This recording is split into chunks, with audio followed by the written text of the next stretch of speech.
reached starts to 6 wins in a row. How Aston Villa turned their season around. ይሄ ዘ ጋርዲያን ስለ አርሰናል እና አስተን ቪላ ዛሬ ከሰዓት ስለሚጫወቱት ጨዋታ ያወጡት አርዕስተ ዜና ነው። ስለዚህ በዚህ ቪዲዮ የተመረጡ ዜናዎችን ከተለያዩ ምንጮች ለእናንተ ነግራለሁኝ። ከሮይተርስ ዘገባ ነው የምንጀምረው። የሮይተርስ ዘገባ ላይ አርቴታ በዛሬው ጨዋታ ተስፋ እንዳለው ነው የሚገልጸው። ምክንያቱም ሄድላይናችን ወይም አርዕስተ ዜናችን ምንድን ነው የሚለን አርቴታ ሴይዝ ትሪኪ ቪላ ትሪፕ ኢዝ ኦፖርቹኒቲ ፎር አርሰናል። ስለዚህ ለአርሰናል የጥሩ እድል እንደሆነ እንደሚገልጽ ይነግረናል ማለት ነው። ስለዚህ አሁን ቀጥታ ወደ ጎል ዘገባ ሄድና ከዛ ተመልሰን ወደ ጋርዲያን ዘገባ ከዛ ደግሞ በስተመጨረሻ ወደ ሮይተርስ እንሄዳለን። ስለዚህ ጎል ዶት ኮም በድረገጻቸው ላይ ምንድን ያሉት ኡናይ ኤምሪ ዊል ቢ ሉኪንግ ቱ ድሬን አርሰናልስ ታይትል ቻሌንጅ ወን ዘ ጋነርስ ቪዚት ቪላ ፓርክ ኦን ሳተርዴ ነው የሚለው። ስለዚህ ያው ጋነርስ ወይም ደግሞ መድፈኞቹ ቪላ ፓርክን ወይም አስተን ቪላን ስቴዲየም በሚጎበኙበት ጊዜ የኡናይ ኤምሪ ቡድን ምንድን ነው ትኩረት የሚያደርገው የአርሰናልን የዋንጫ የፉክክር ጉዞን ማስቆም ወይም ለመግታት ይሆናል እንደማለት ነው አላማቸው። የሆነ ስታስቡት ያስቃል። አላማችሁ የሰውን አላማ ለማደናቀፍ ነው። ከዛ ግን ያው የነሱ አላማ ያ መሆኑን ነው የሚገልጸው። ስለዚህ በተለይ አስተን ቪላዎች አሁን በስተ መጨረሻ አጀማመራቸው ጥሩ አልነበረም። ከዛ ግን እስካሁን ድረስ 6 ተከታታይ የፕሪሚየር ሊግ ድሎችን ማሳካት ችለዋል። እናም ዛሬ መድፈኞቹን የሚያሸንፉ ከሆነ 7ኛ ተከታታይ ድላቸው ነው የሚሆነው ብሏል።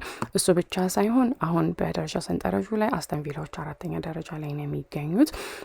በተለይ ደግሞ ከሜዳቸው ውጭ ብራይተንን ገጥመው 7 ጎል ባስተናገደው ጨዋታቸው 2-0 ሲመሩ ቆይተው በመጀመሪያ 30 ደቂቃዎች ውስጥ 2-0 ሲመሩ ቆይተው ከዛ በስተ መጨረሻ 4-3 ከኋላ ተነስተው ማሸነፋቸው ያው አርሰናሎች ቀለል አድርገው ማየት የሌለባቸው ነገር መሆኑን ተናግሯል።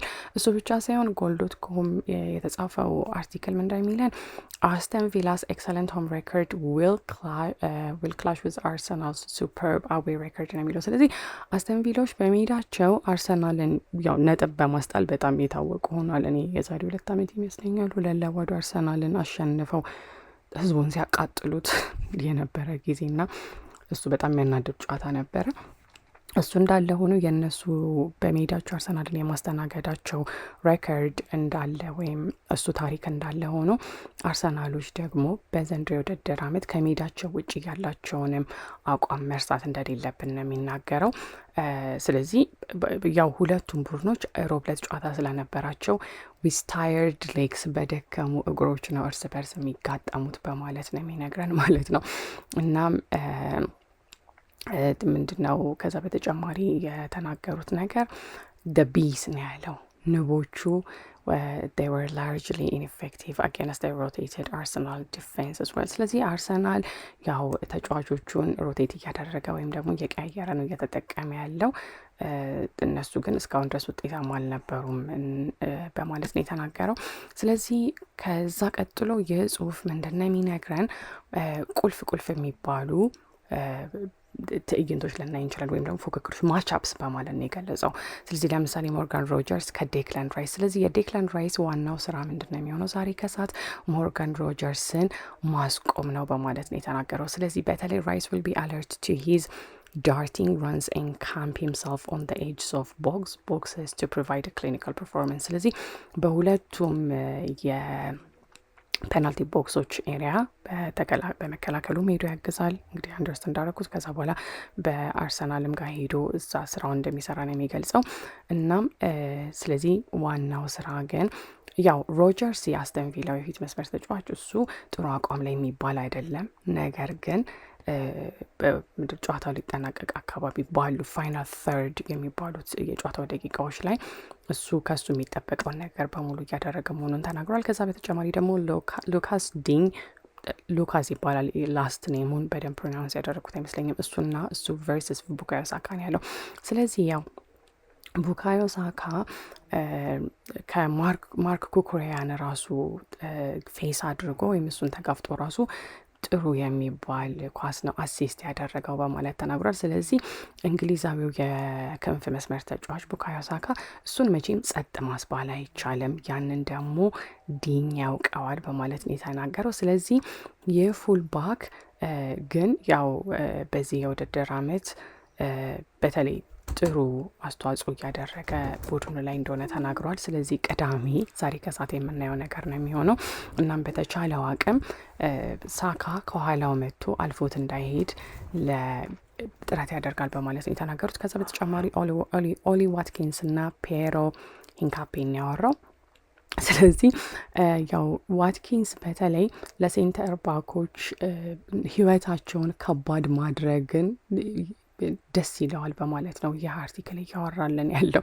እናም እሱ በቃ ተከላካዮች ላይ ጫና በመፍጠር ጭራሽ ቁልስላቸው ላይ ጨው በመጨመር ደስ የሚለው ተጫዋች ነው በማለት ነው የተናገረው። ስለዚህ ምናልባትም በዚህ ቅዳሜ እሱ ሂንካፔን እሱ ያው ከሂንካፔ ጋር አንድ ላይ ይሆናሉ እና ሂንካፔ ደግሞ he will find himself leading the Gunners defense if ሳሊባ fails to make it back in time። ስለዚህ ምናልባትም ሳሊባ መመለስ የማይችል ከሆነ ሂንካፔ የኋላ መስመሩን የሚመራ ነው የሚሆነው።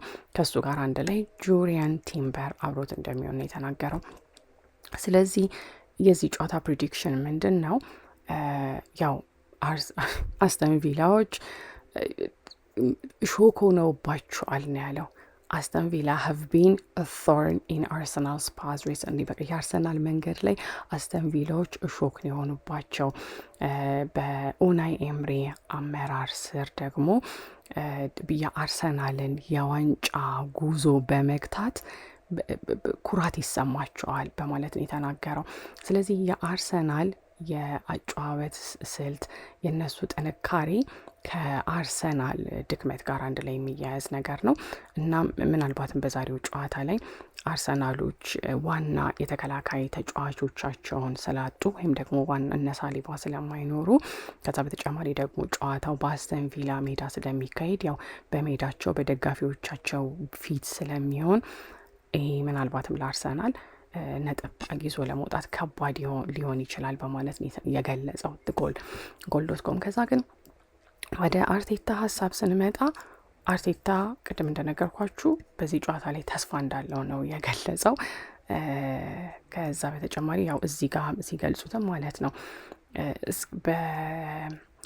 በኖርዝ ለንደን በዚህ በኖርዝ ለንደኑ ጨዋታ ላይ 2-0 መሸነፋቸው ያው ሲቲዎች ቻምፒየን እንዲሆኑ እንዳደረጋቸው የካቻም ነው ቅድም እንዳልኳችሁ እሱን ይሄ ጽሁፍ አንስቶታል፣ የሮይተርስ ጽሁፍ ማለት ነው።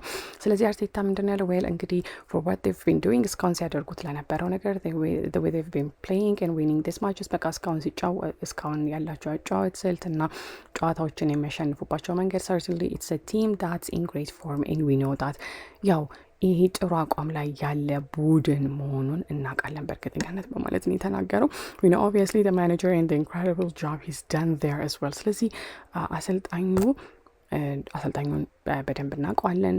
አሰልጣኙን ብቻ ሲሆን እሱ በዚህ ቡድን ላይ የሰራውንም ስራ በደንብ እናውቃለን። so we know the task tomorrow but we always think it's an opportunity። ያው በቃ የሚጠብቀንን ስራ እናውቃለን፣ ነገር ግን ይህ ለእኛ እድል ነው በማለት ነው የተናገረው። ስለዚህ ያው አርቴታ ከዛ በተጨማሪ ስለነ ዴክላን ራይስ ይጠየቅ ነበረ። ከዛ ስለዚህ የመለሰው መልስ ምን መሰላችሁ? ለምሳሌ ስለ ማስኬራ እና ስለ ራይስ በተጠየቀ ጊዜ every hour is going to be very important to see the availability of the players። ስለዚህ እያንዳንዷ ሰዓት የተጫዋቹን አቬይላቢሊቲ ወይም ደግሞ ተጫዋቹ ይሰለፋል አይሰለፍም፣ በጨዋታው ላይ ይኖራል አይኖርም የሚለውን ጥያቄ የምንመልስበት ነው። ስለዚህ አሁን ላይ መመለስ አንችልም በማለት ተናግሯል። ከዛ በተጨማሪ ስለ ሳሊባና ስለ ሊዮናርዶ ትሮሳርድ ጥሩ መልስ ሰጥቷል።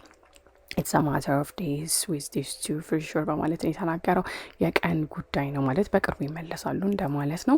እናም በስተመጨረሻ አርቴታ ምንድን ነው ያለው? the only thing I can say is that whenever it's possible to help and give the players an extra day or two to fulfill their maximum potential let's do it ያለው። ስለዚህ ለተጫዋቾቹ ተጨማሪ አንድ ቀን ወይም ተጨማሪ ሰዓታትን መስጠት ካስፈለገ ትልቅ አቋማቸው ላይ እንዲደርሱ ያንን እናድርግ በማለት ነው የተናገረው that's it, we are ready for tomorrow's game. ለነገ ጨዋታ ዝግጁ ነን ለዛሬ ማለት ነው። that's for sure ያ በእርግጥ ነው ወይም ደግሞ ያ በዛ እርግጠኛ ነን በማለት ነው የተናገረው።